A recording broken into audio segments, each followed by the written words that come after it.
Hello, my dear students. Welcome back to Industrial Relation. നമ്മുടെ revision continue ചെയ്യാണ്. 53ാമത്തെ സെഷനാണ്. എഗെയിൻ നമ്മുടെ മോഡ്യൂൾ 1-ൽ ഇമ്പോർട്ടൻ്റ് ആയിട്ടുള്ളൊരു ടോപ്പിക്കാണ്. 2015-ലും 2020-ലും 4 മാർക്കിന് ചോദിച്ചിട്ടുള്ളതാണ്. What are the causes of poor industrial relations അല്ലെങ്കിൽ what are the constraints of industrial relations എന്നാണ് ചോദിച്ചിട്ടുള്ളത്. 2020 കൺസ്ട്രെയിൻസ് എന്നുള്ള രീതിയിലും 2015 കോസസ് ആയിട്ടാണ് ചോദിച്ചിരിക്കുന്നത്. അപ്പോൾ ഈ പുവർ ഇൻഡസ്ട്രിയൽ റിലേഷൻ എന്ന് പറയുന്നത് ശരിക്കും ഇൻഎഫിഷ്യൻസി കൊണ്ടുണ്ടാവുന്നതാണ്. ഇൻഎഫിഷ്യൻസി അതായത് പോരായ്മ, അല്ലെ, എംപ്ലോയീസിൻ്റെ ഭാഗത്തുനിന്നും പോരായ്മ ഉണ്ടാവുക, മാനേജ്മെൻറ്റിൻ്റെ ഭാഗത്തുനിന്നും പോരായ്മ ഉണ്ടാവുക. അങ്ങനെ വരുമ്പോൾ എന്തായി, എംപ്ലോയീസിൻ്റെ അൺട്രസ്റ്റ്, അവർ മെൻ്റൽ ലേസിനെസ് കാണിക്കുകയാണ്. മാനേജ്മെൻറ്റും അതുപോലെ എംപ്ലോയീസും മെൻ്റൽ ലേസിനെസ്, ഒന്നും ചെയ്യാൻ പണിയെടുക്കാനുള്ള താല്പര്യമില്ലായ്മ കാണിക്കുകയാണ്. അപ്പോൾ ഇത് എന്താണെന്ന് വെച്ച് കഴിഞ്ഞാൽ മാനേജ്മെൻറ്റ് ശരിക്കും ഒരു സഫീഷ്യൻറ്റ് കൺസേൺ നമ്മുടെ എംപ്ലോയീസിന് കൊടുക്കുന്നില്ല. അതിലൂടെ അവരുടെ ഇൻഎഫിഷ്യൻസി കാണിക്കുകയാണ്. ഒരു laissez faire policy, just name sake management, കുറേ എംപ്ലോയീസിൻ്റെ എന്തൊക്കെ ചെയ്യണോ ആ രീതിയിൽ. അത് ഒരു വലിയൊരു സ്ട്രൈക്കും ഒരു സീരിയസ് ആയിട്ടുള്ള അൺട്രസ്റ്റൊക്കെ വരുമ്പോൾ മാത്രമാണ് അവരത് സീരിയസ് ആയിട്ട് എടുക്കുന്നത്. ഓക്കെ, സോ മാനേജ്മെൻറ്റിന് തോന്നിയ പോലെ എംപ്ലോയീസിന് തോന്നിയ പോലെ ആ രീതിയിലാണ് അത് പോകുന്നത്. അപ്പോൾ ഈ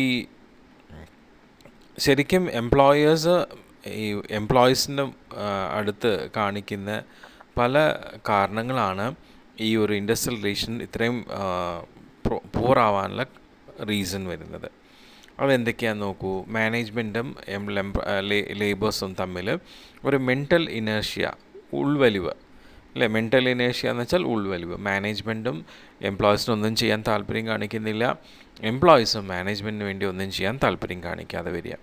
പിന്നെ ഈ പറയുന്ന നമ്മുടെ മാനേജ്മെൻറ്റിന് വർക്കേഴ്സിനോട് ഉണ്ടാവുന്ന ഒരു ഇൻടോളറൻ്റ് ആറ്റിറ്റ്യൂഡ്, അവരായിട്ടൊരു നല്ല രീതിയിലല്ലാത്ത ഒരു സമീപനം, ഓക്കെ, ഒരു എപ്പോഴും അണ്ടർ എസ്റ്റിമേറ്റ് ചെയ്തുകൊണ്ടുള്ളൊരു സമീപനം. അവർ എന്തെങ്കിലും കാര്യങ്ങളൊക്കെ ചെയ്താൽ തൊട്ടതിന് പിടിച്ചതിനൊക്കെ പ്രശ്നം പറയുന്ന രീതിയിലുള്ള മാനേജ്മെൻറ്റ്. അങ്ങനെ വന്നാലും നല്ല ഇൻഡസ്ട്രിയൽ റിലേഷൻ ഉണ്ടാവില്ല. പിന്നെ പ്രോപ്പറായിട്ട് വേജ് സ്ട്രക്ചറും ഫിക്സ് ചെയ്തില്ലെങ്കിലും ഇൻഡസ്ട്രിയൽ റിലേഷൻ നന്നാവില്ല. അതുപോലെ പുവറായിട്ടുള്ള ഇൻഡസ്ട്രിയൽ റിലേഷന് കാരണമാവുന്ന അൺഹെൽത്തി വർക്കിംഗ് കണ്ടീഷൻ. പിന്നെ സൂപ്പർവൈസറിന് നല്ല ഹ്യൂമൻ റിലേഷൻ സ്കില്ലില്ലാത്തതുകൊണ്ട് അവർക്ക് പ്രോപ്പറായിട്ട് എംപ്ലോയീസിനെ ഹാൻഡിൽ ചെയ്യാൻ പറ്റുന്നില്ല. അത് സൂപ്പർവൈസേഴ്സിന് മാത്രമല്ല, മാനേജേഴ്സിനും. പിന്നെ അതുപോലെ തന്നെ വർക്കേഴ്സിന് അർഹതപ്പെട്ടിട്ടുള്ള ഹയർ ബോണസ്, ഡിയർനെസ് അലവൻസ്, ഇതൊക്കെ അവർക്ക് കൊടുക്കാതെ വളരെ കുറച്ച് മാത്രം ബോണസ് അതുപോലെ അലവൻസ് ഒക്കെ കൊടുക്കുക. പിന്നെ അതുപോലെ തന്നെ ഓട്ടോമേഷൻ എന്തെങ്കിലും ഉണ്ടെങ്കിൽ അത് പ്രോപ്പറായിട്ട് അതിനുള്ള ട്രെയിനിങ് കൊടുക്കാതെ ഇൻഅപ്രോപ്രിയേറ്റഡ് ആയിട്ടുള്ളൊരു ഇൻട്രഡക്ഷൻ കൊടുക്കുക. ഓക്കെ, അതും എംപ്ലോയീസിൽ ഒരുപാട് ബുദ്ധിമുട്ടുണ്ടാക്കും. പിന്നെ വളരെ ഹെവി ആയിട്ടുള്ള വർക്ക് ലോഡ്സ്, ആവശ്യത്തിന് അത്രയുള്ള ഇല്ലാത്ത വെൽഫെയർ ഫെസിലിറ്റീസ്, പിന്നെ അതുപോലെ തന്നെ ഈ കമ്പനിയുടെ ഗെയിൻ ഷെയറിങ്ങിൻ്റെ, പ്രത്യേകിച്ചും പ്രൊഡക്ടിവിറ്റി ഇൻക്രീസ് ചെയ്യുമ്പോഴുള്ള ഗെയിൻ ഷെയറിങ്ങിനെ കുറിച്ചുള്ള ഡിസ്പ്യൂട്ട്സ് പ്രോപ്പറായിട്ട് സോൾവ് ചെയ്യാത്തത്, പിന്നെ വളരെ അൺഫെയർ ആയിട്ടുള്ള ലേബർ പ്രാക്ടീസസ്, വിക്ടിമൈസേഷൻ, അവരെ കൊണ്ട് അടിമകളെ പോലെ പണിയെടുപ്പിക്കുക, അതുപോലെ തന്നെ മുന്നറിയിപ്പൊന്നും ഇല്ലാതെയുള്ള ഡിസ്മിസ്സിൽ, പിന്നെ ഈ പറഞ്ഞ പോലെ തന്നെ റിട്രെഞ്ച്മെൻറ്റ് എന്ന് പറയുമ്പോൾ ഈ പറയുന്ന പെട്ടെന്ന് ഒരു പ്രൊഡക്ഷൻ യൂണിറ്റ് കുറയ്ക്കുക, അങ്ങനത്തെ ഒരു ഇത്. പിന്നെ ഡിസ്മിസ് ചെയ്യുക, ലോക്കൗട്ട്, ചില പ്രൊഡക്ഷൻ യൂണിറ്റ്സ് എന്നേക്കുമായിട്ട് നിർത്തിവെക്കുക, അല്ലേ, അത് ലോക്കൗട്ട്സ്. അതായത് ജോലി ചെയ്യുന്ന സമയത്ത് തന്നെ എല്ലാ കാര്യങ്ങളും ജോലി ചെയ്യാതെ അവിടെ തന്നെ നിന്നുകൊണ്ട് എല്ലാം നിർത്തിവെക്കുക. അപ്പം അത് മാനേജ്മെൻറ്റിൻ്റെ ഭാഗത്തുനിന്ന് അങ്ങനെയൊക്കെ വരുമ്പം ഈ എംപ്ലോയീസിന് ഭയങ്കര ബുദ്ധിമുട്ടുണ്ടാവും. അപ്പോൾ എംപ്ലോയീസ് സ്വാഭാവികമായിട്ടും സ്ട്രൈക്ക് എടുക്കുന്നുണ്ടാവും. അതൊക്കെ നല്ലൊരു ഇൻഡസ്ട്രിയൽ റിലേഷൻ്റെ ലക്ഷണമല്ല. പിന്നെ ഇൻ്റർ യൂണിയൻ റിവൈലറീസ്, അതായത് ഒരുപാട് ട്രേഡ് യൂണിയൻസ് തമ്മിൽ പ്രശ്നങ്ങളുണ്ടാവാം. പിന്നെ ജനറൽ ആയിട്ടുള്ള എക്കണോമിക്കൽ പൊളിറ്റിക്കൽ എൻവയോൺമെൻറ്റ്, നമ്മുടെ സാധനങ്ങളുടെ ഇത് വില കൂടുതൽ, ഇത് പെട്രോൾ ഡീസൽ വില കൂടിയെന്ന് പറഞ്ഞിട്ട്, പിന്നെ ജനറൽ ആയിട്ടുള്ള ഇൻഡിസിപ്ലിൻസ്, എംപ്ലോയീസിൻ്റെ ആറ്റിറ്റ്യൂഡ്സ്, ഇതെല്ലാം എന്താണ് നമ്മുടെ ഇൻഡസ്ട്രിയൽ റിലേഷൻ പൂവർ ആവാനായിട്ടുള്ള കാരണങ്ങളായിട്ട് വരുന്നതാണ്. ഓക്കെ, നിങ്ങൾക്ക് ഇൻഡസ്ട്രിയൽ റിലേഷൻ എന്നുള്ള സബ്ജക്റ്റിൽ ഉറപ്പായിട്ടും 15 മാർക്ക് കിട്ടാനായിട്ട് വേറെ ഒന്നും നോക്കിയില്ലെങ്കിൽ ഈ ഒരു എസ്സേ നിങ്ങൾ നോക്കി വെക്കണം. നോക്കൂ, അടുപ്പിച്ച് 2017, 18, 19, 20 ഈ ഒരു ക്വസ്റ്റ്യൻ ചോദിച്ചിട്ടുള്ളതാണ്. What are the different perspectives of industrial relation, what are the approaches of industrial relation, what are the theories of industrial relation. അപ്പോൾ അതുകൊണ്ട് ഇത് വളരെ ഇമ്പോർട്ടൻ്റ് ആയിട്ട് പഠിച്ചു വെക്കേണ്ട സംഗതിയാണ്. ഇപ്പോഴത്തെ നമ്മുടെ ഇൻഡസ്ട്രിയൽ റിലേഷനിലെ പ്രസൻറ്റ് സിനാരിയോ എന്ന് പറയുന്നത് ഒരുപാട് മാറ്റങ്ങൾ വന്നിട്ടുണ്ട്. എംപ്ലോയേഴ്സും എംപ്ലോയീസും തമ്മിലുള്ള റിലേഷൻസിന് ഒരുപാട് മാറ്റങ്ങൾ 90s വന്നിട്ടുണ്ട്. ഇപ്പോൾ നമ്മളുടെ ഇൻഡസ്ട്രിയൊക്കെ എടുക്കുകയാണെങ്കിൽ കുറേ കൂടി ടെക്നോളജി ഓറിയൻറ്റഡ് ആണ്. അതുപോലെ തന്നെ ഒരുപാട് സ്കില്ലിൻ്റെ ആവശ്യകതകൾ, അതുപോലെ എഡ്യൂക്കേറ്റഡ് ആയിട്ടുള്ള ആൾക്കാരുടെയൊക്കെ ആവശ്യകതകൾ ഇവിടെ കൂടുതൽ വന്നിട്ടുണ്ട്. അപ്പോൾ പല സ്കോളേഴ്സും എക്സ്പേർട്സും എന്ത് ചെയ്യുന്നുണ്ട്, അവരുടേതായിട്ടുള്ള വ്യൂ പോയിൻറ്റ്സ് ഇൻഡസ്ട്രിയൽ റിലേഷൻസിനെ പറയുന്നുണ്ട്. അതാണ് നമ്മളിവിടെ അപ്രോച്ചസ് ആയിട്ട് നമ്മൾ പഠിക്കുന്നത്. ഓക്കെ, സോ നമുക്ക് ഏകദേശം 2, 4, 6, 8 അപ്രോച്ചസ് ആണ് വരുന്നത്. Systems approach, unitary approach, pluralist approach, Marxist approach, sociological approach, Gandhian approach, psychological approach and human relations approach. Okay, നമുക്കത് ഓരോ അപ്രോച്ച് എന്തൊക്കെയാണെന്നുള്ളത് നോക്കാം. ഓക്കെ, ആദ്യത്തെ ഒരു അപ്രോച്ച് എന്ന് പറയുന്നത് സിസ്റ്റംസ് അപ്രോച്ചാണ്. ഇത് ജോൺ ഡൺലപ്പ് എന്ന് പറഞ്ഞിട്ടുള്ള ഓഥർ ഇൻ ദി ഇയർ 1958 ആണത് ഫോം ചെയ്തത്. ഇദ്ദേഹം വിശ്വസിക്കുന്നത് എന്താ വെച്ച് കഴിഞ്ഞാൽ, ഓരോ ഹ്യൂമൻ ബീയിങ്സും ഒരു കണ്ടിന്യൂസ് ഇൻഡിപെൻഡൻറ്റ് സോഷ്യൽ സിസ്റ്റം കൾച്ചറിൽ പെടുന്നവരാണ്.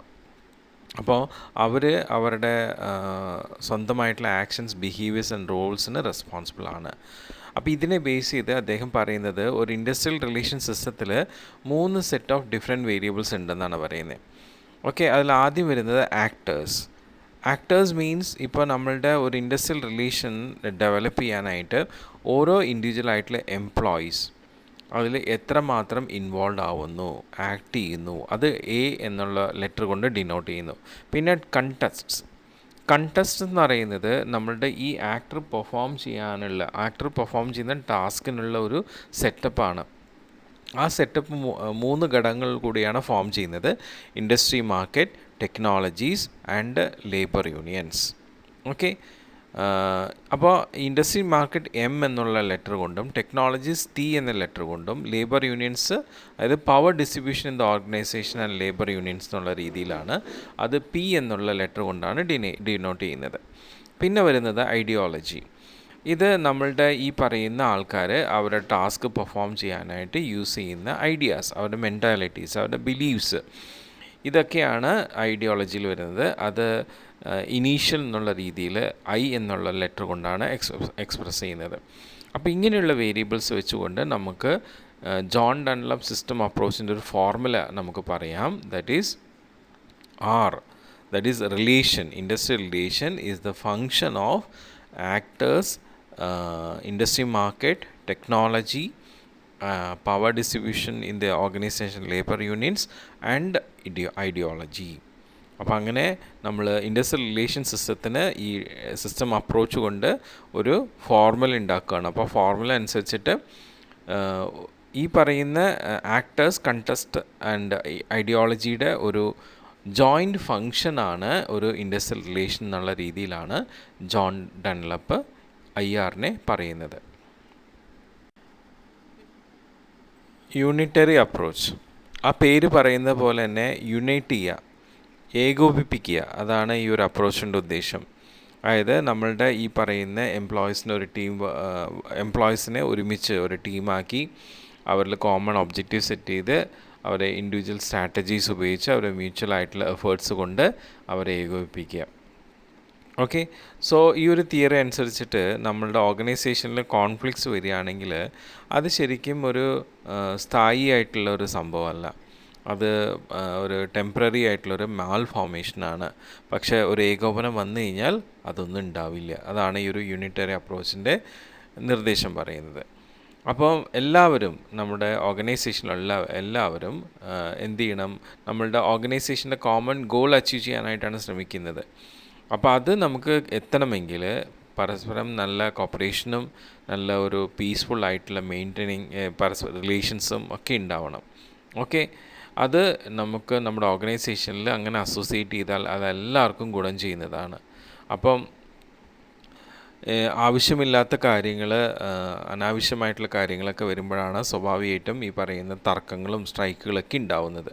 നമ്മുടെ യൂണിറ്ററി അപ്രോച്ചിൻ്റെ മെയിൻ എയിംസ്, അതിൻ്റെ എയിംസ് എന്നുള്ള രീതിയിൽ പറയുന്നത് എന്താ വെച്ച് കഴിഞ്ഞാൽ, നമുക്ക് യൂണിറ്ററി അപ്രോച്ച് കൊണ്ട് നമ്മുടെ പ്രൊഡക്ടിവിറ്റി, അതുപോലെ തന്നെ നമുക്ക് നല്ല ഹാർമോണിയസ് ആയിട്ടുള്ള വർക്ക് എൻവയോൺമെൻറ്റ്, അതുപോലെ നല്ലൊരു ഇഫക്റ്റീവ് ആയിട്ടുള്ള വർക്ക് എൻവയോൺമെൻറ്റ് ഇതൊക്കെ ക്രിയേറ്റ് ചെയ്യാൻ പറ്റും എന്ന് പറയുന്നുണ്ട്.